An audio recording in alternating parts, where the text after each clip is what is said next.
Welcome to Daily News Podcast, your snapshot of life in Mangalore and beyond. Today, we've got a lineup of news that connects, informs, and inspires. Ready to catch up? Let's begin. In a heartbreaking news, the renowned journalist Alfie D'Souza, affectionately known as Alfie, breathed his last at the age of 64 in Mangalore. After a successful career in the USA, Alfie returned to his roots and made significant contributions to Mangalorean.com since 2012. He was celebrated for his unwavering dedication to public interest and addressed critical civic, environmental, and societal issues through his impactful articles. Apart from his journalistic endeavors, Alfie was also known for his love for animals, especially dogs. The funeral service of this journalistic gem was conducted at St. Francis Xavier Church, Bellippady. Alfie D'Souza's legacy of community-focused journalism and passion for social causes will be deeply cherished by everyone. In a tragic incident in Karkala, a newly married woman named Niksha lost her life in a bike accident near Swaroopa Bridge in Edu village. Niksha, who tied the knot with Vishal just 2 months ago, was riding pillion as they headed towards a bus stand in Mangalore. When they missed the bus, they continued towards Swaroopa Junction, but a dog suddenly appeared in their path, causing the bike to crash. Niksha suffered severe head injuries and tragically passed away on the spot. This unfortunate incident has left the community in shock and serves as a reminder of the importance of road safety for all. In a bid to prevent electrocution incidents, the Mangalore City Corporation, under the guidance of Deputy Commissioner Mahila, is taking proactive measures. They have initiated the installation of trippers in fuse meter boxes with the assistance of MESCOM. This action comes after a recent tragic incident where 2 auto rickshaw drivers were electrocuted due to a live electricity cable mishap near Rosario School. With over 1,600 fuse meter boxes in MCC limits, the task of setting up these trippers is expected to be completed within the next 4 days. This safety feature will automatically cut off electricity supply in the event of a cable snapping, ensuring enhanced safety for the residents of Mangalore. The legacy of Mahatma Kudmul Ranga Rao shines bright in Mangalore, as his 165th birth anniversary was celebrated with grandeur at the University College. Renowned for his efforts towards uplifting Dalits, Rao's vision for equality and education was hailed by Kiran Kumar Kodialbile, president of the Viveka Chintana Committee. Emphasizing the importance of education in improving the circumstances of marginalized communities, the event highlighted Rao's contributions in providing professional training, accommodation, and schools. College principal Prof. Ganapati Gowda lauded Rao's role as a social and educational reformer, noting his impact on the coastal region's history. The celebration, which saw the presence of esteemed guests including Dr. Sanjay Anarao, Dr. Vanaja, and various department lecturers, served as a tribute to Rao's unwavering commitment to social equality and progress. In a significant development, Mrs. Swaroopa, N. Shetty, has been appointed as the State General Secretary of Karnataka Pradesh Mahila Congress by State President Pushpa Amarnath, following instructions from All India Women's Congress President Alkalamba. This decision is aimed at promoting women's participation in various aspects of governance and strengthening the party. The appointment comes under the leadership of All India Congress Committee President Mallikarjuna Kharge, Honorable Chief Minister Siddaramaiah, and KPCC President D.K. Sivakumar. Senior leaders of the party are working together to empower women politically, socially, educationally, and economically. In a tragic incident in Ujire, a young entrepreneur, 35-year-old Prajwal Nayak from Bellippady, lost his life in a car accident. The speeding car lost control and crashed into a divider early on Saturday morning. Despite efforts to save him, he succumbed to his injuries at a hospital in Mangalore. The accident occurred when the car collided with a streetlight pole while traveling from College Road to Bellippady.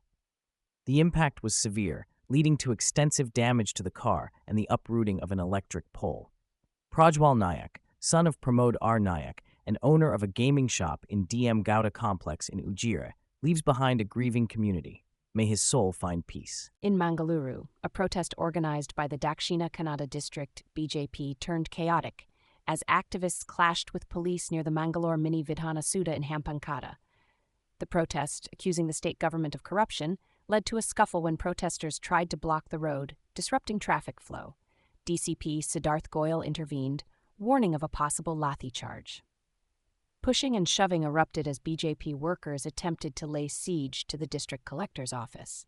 Former MP Nalan Kumar Katil and other leaders were briefly detained, but later released. Katil alleged the Congress-led state government of corruption, claiming they had failed on their promises and resorted to looting. The situation remains tense as political tensions escalate in the region. In a bid to provide better healthcare access, Justice K.S. Hegde Hospital at Nitti, deemed to be university, in Deralakat, Mangalore, has announced the launch of its evening clinic services starting from July 1, 2024. The OPD services will be offered at the special clinic block on weekdays from 5:30 p.m. to 7:30 p.m., featuring general medicine, general surgery, pediatrics, orthopedics, OBG, and radio diagnosis facilities. The hospital urges the public to take advantage of this extended clinic hours for their healthcare needs. Lions Limb Center at Government Wenlock Hospital in Mangalore has been a beacon of hope for amputees, distributing a remarkable 84,000 artificial limbs in the last 5 decades. Dr. M. Shantaram Shetty, a renowned orthopedic surgeon and the director of the center, revealed this milestone at a recent press event in Mangalore. Dr. Shetty expressed the center's ambition to expand its services by developing upper limb prosthetic devices to cater to the growing demand. However, the project faces challenges due to high costs and a lack of specialized experts. With a rise in the number of amputations caused by road accidents, there is a pressing need for such advancements. In a heartwarming gesture, Mangalore Press Club has pledged to assist in providing financial support for individuals in need of artificial legs. This noble initiative aims to uplift and empower those in the community who have lost their limbs in tragic circumstances. In the latest phone-in program, hosted by Mayor Sudhir Shetty Connor in the city of Mangalore, several complaints regarding street vendors were raised by concerned citizens. Joseph D'Souza from Kankanadi expressed dissatisfaction over the increase in unhygienic food vendors, despite his previous complaints going unaddressed. The mayor assured action and a visit by the health officer to rectify the situation. Similarly, issues of narrow roads due to vendors were brought up by Karunakara Shetty from Balmata, and a woman highlighted the encroachment on footpaths in another area. Vincent from Mary Hill complained of irregular water supply and poor water quality. Also, suggestions for commemorating the 25th anniversary of Kargil Vijay Diwas and road repair acknowledgments were made during the program. With a total of 20 phone calls received, the mayor is actively working to address these concerns and improve the city's infrastructure for its residents. The Mangalore City Corporation is all set to launch a massive plantation drive called Hasire Usiru, with 10,000 saplings to be planted under its jurisdiction this rainy season. Mayor Sudhir Shetty Connor announced that each of the 60 wards will receive at least 100 saplings, with an additional focus on planting around fenced overhead tanks. In another initiative, the corporation has earmarked funds to reward Class 10 students from government schools with 90% and above marks. Meanwhile, efforts to curb dengue are in full swing, with workers inspecting breeding sites of mosquitoes. The stalled multi-level car parking project at Hampankata awaits a decision as the contractor is hospitalized. Additionally, reconstruction of the retaining wall at Alak and grants for Brahma Shri Narayana Guru Mandiras are in the pipeline. The maintenance of Brahma Shri Narayan Guru Circle at Lady Hill will soon be handed over to Kudroli Gokarnanath Temple. In a significant development, the court in the capital city has kept its decision pending on the CBI's request for a 14-day jail custody of Chief Minister Arvind Kejriwal in a corruption case related to the excise policy. The Chief Minister was presented before the court by the Central Bureau of Investigation after the completion of his 3-day police interrogation. The special judge has yet to announce the decision on the plea to remand the AAP leader in custody. Kejriwal was taken into custody by the CBI due to alleged irregularities in the excise policy of his government. This is not the first time he has faced legal action, as earlier he was arrested by the Enforcement Directorate for money laundering linked to the same policy. Stay tuned for further updates on this ongoing case. Former Congress President of undivided Andhra Pradesh, D. Srinivas, passed away in Hyderabad at the age of 76. He served as the PCC president during the 2004 and 2009 elections. Expressing condolences over his demise, Chief Minister A. Revanth Reddy and Union Minister G. Kishan Reddy, along with senior leaders, mourned the loss. Telangana Chief Minister N. Chandrababu Naidu remembered Srinivas for his service as a minister and MP, stating his contributions to public service. Additionally, former Chief Minister Y.S. Jagan Mohan Reddy shared his sorrow, highlighting the strong bond Srinivas shared with his father, Y.S. Rajasekhar Reddy. Leaders from Andhra Pradesh paid their respects to the veteran politician. Today in Mangalore, 5 soldiers of the Indian Army lost their lives in a tragic accident during a river crossing exercise near the line of actual control in Leh's Dowlat Beg Oldi area. The soldiers, including a junior commissioned officer, were on a routine exercise when their tank submerged in the rising waters of the Bodhi River near Mandir Moor, 148 kilometers from Leh. A rescue operation was launched, and all 5 bodies were recovered. Defense Minister Rajnath Singh expressed deep sorrow over the incident and paid tribute to the gallant soldiers. The nation stands in solidarity with the bereaved families during this difficult time. In the NEET UG paper leak case, the CBI conducted searches at 7 locations across Gujarat in connection to the investigation. The operation, spread across Anand, Kedah, Ahmedabad, and Godhra, began early in the morning. Earlier, the CBI had arrested the principal and vice principal of Oasis School in Hazaribagh, Jharkhand, as well as a journalist from a Hindi newspaper. The principal, Ehsanul Haq, was the city coordinator for Hazaribagh for the NEET UG exam, while the vice principal, Imtiaz Alam, was the NTA's observer at Oasis School. Additionally, journalist Jamaluddin Ansari was arrested for allegedly aiding the school officials. The CBI has registered 6 FIRs in the case, taking over investigations from Bihar, Gujarat, and Rajasthan. NEET UG, conducted by the NTA, is crucial for admissions to medical and related courses with over 23 lakh candidates appearing for the exam this year. In Mangalore today, Mangalore's Deputy Chief Minister Ramesh Shetty faces a legal battle as the CID prepares to present him in court tomorrow after a 2-day custody.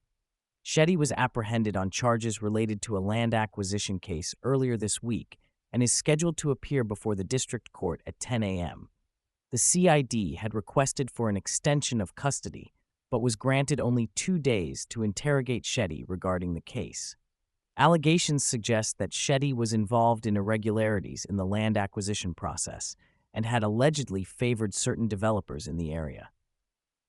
Shetty's legal team, led by advocate Deepa Rao, contested the CID's demand for further custody, claiming it to be an overreach of authority and sought access to relevant documents pertaining to the case. In a statement during the court proceedings, Shetty maintained his innocence and denied any wrongdoing, asserting that he had acted in accordance with the law and refuting any claims of corruption. He also accused the CID of orchestrating a smear campaign against him to tarnish his reputation. Shetty is currently held at Mangalore Central Jail in connection to another case involving allegations of misuse of public funds, being investigated by the State Anti-Corruption Bureau. The land acquisition case under CID scrutiny revolves around suspected discrepancies in the acquisition process and allegations of undue benefits granted to specific developers. Stay tuned to Mangalore Today for the latest updates on this developing story. In a recent report by Climate Central, it was revealed that nearly 5 billion people worldwide, with 619 million from India, endured extreme heat due to climate change over a span of 9 days in June. India, facing one of its hottest heat waves, saw over 40,000 suspected heat stroke cases and 100 heat-related deaths. Cities like Delhi struggled with severe water shortages and power outages. Saudi Arabia mourned the loss of 1,300 lives during the Hajj pilgrimage due to scorching temperatures exceeding 50 degrees Celsius. The U.S. experienced consecutive heat waves, with Mexico reporting 125 fatalities and temperatures soaring to 52 degrees Celsius. Egypt faced temperatures nearing 50 degrees Celsius, resulting in 40 deaths and energy consumption surges leading to government-imposed power cuts. The alarming scenario emphasizes the urgent need to combat climate change to prevent more frequent and severe heat waves worldwide. In a bold move, Tamil Nadu Chief Minister M.K. Stalin has once again pressed the center to exempt the state from the National Eligibility Cum Entrance Test, NEET, for medical college admissions. Chief Minister Stalin emphasized that the selection process for professional courses should solely rely on 12th standard marks to alleviate undue stress on students. The TN Legislative Assembly has unanimously passed a resolution seeking NEET exemption and medical admissions based on 12th standard scores, awaiting presidential assent. Appealing to opposition leader Rahul Gandhi for support, Mr. Stalin highlighted irregularities during recent NEET exams and urged other states to follow suit in opposing NEET. Correspondingly, Chief Minister Stalin has reached out to various state counterparts and urged similar resolutions. He emphasized that the NEET system is unjust to hardworking rural students and urged Rahul Gandhi to champion Tamil Nadu's cause in Parliament. The push to abolish NEET resonates with states across India, echoing Tamil Nadu's call for a fairer selection process for aspiring medical graduates. In a tragic incident on the Samruddhi Mahamarg near Kadwanchi village in Jalna district, 6 people lost their lives and 4 were injured in a ghastly collision between 2 cars. The accident occurred late last night when a swift Ujire, coming from the wrong direction after refueling, collided with an Ertiga heading towards Mumbai from Nagpur. The impact was so severe that the Ertiga was thrown in the air, landing on the highway barricade while passengers were ejected from the vehicle. The scene was horrific, with bloody bodies strewn on the highway. Samruddhi Highway Police and Jalna Police swiftly responded, deploying a crane to clear the wreckage. The injured have been taken to the district hospital for treatment. This tragic incident highlights the importance of road safety on the Samruddhi Mahamarg, a vital expressway connecting Mumbai and Nagpur. In Kozhikode district of Kerala, a 12-year-old boy is battling a rare brain infection called amoebic meningoencephalitis, caused by a free-living amoeba found in contaminated waters. This is the 3rd case reported in the state since May, with 2 previous cases resulting in fatalities. The boy is currently undergoing treatment at a private hospital in Kozhikode. Health officials have closed access to the pond where the boy had bathed to prevent further infections. The health department has issued a warning for people to avoid bathing in stagnant water and ensure proper chlorination of theme parks and swimming pools. The infection is transmitted when amoebae enter the body through the nose from contaminated water. The boy remains in critical condition as medical experts stress the importance of exercising caution to prevent the spread of this life-threatening disease. We're grateful for your time and attention on today's news podcast. For a deeper dive into today's topics, our website mangaloretoday.com has you covered. And if you haven't yet, subscribing to our channel is the best way to stay updated. Thank you, and see you next time.